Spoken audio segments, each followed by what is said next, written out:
যুক্তরাষ্ট্রের president Donald Trump বলেছেন, চলমান সংঘাত বন্ধে দ্রুত একটি চুক্তিতে পৌঁছাবে ইরান ও ইসরায়েল। শিগগিরই যুদ্ধবিরতিতে যাচ্ছে তারা। এজন্য আমি আপ্রাণ চেষ্টা চালাচ্ছি ও কাজ করছি। আশা করি চটজলদি সব ঠিক হয়ে যাবে, যেমনটা ভারত পাকিস্তানের মধ্যে করিয়েছিলাম আমি।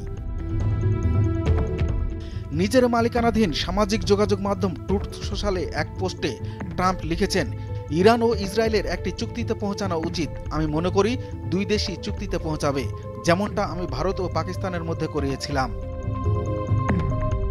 ডোনাল্ড ট্রাম্প জানান, মার্কিন প্রেসিডেন্ট হিসেবে আমার প্রথম মেয়াদে সার্বিয়া ও কসোভো এবং মিশর ও ইথিওপিয়ার মধ্যে চরম উত্তেজনা বিরাজমান ছিল।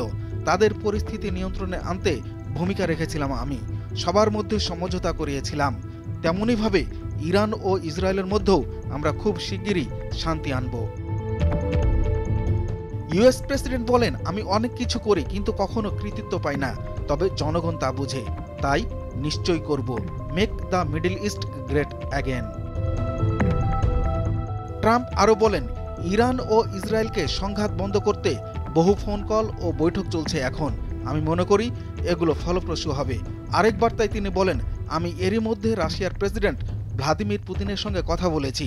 তিনিও চান ইরান ও ইসরায়েল সংঘাত বন্ধ হোক। দুরুল হক, ভোরের কাগজ।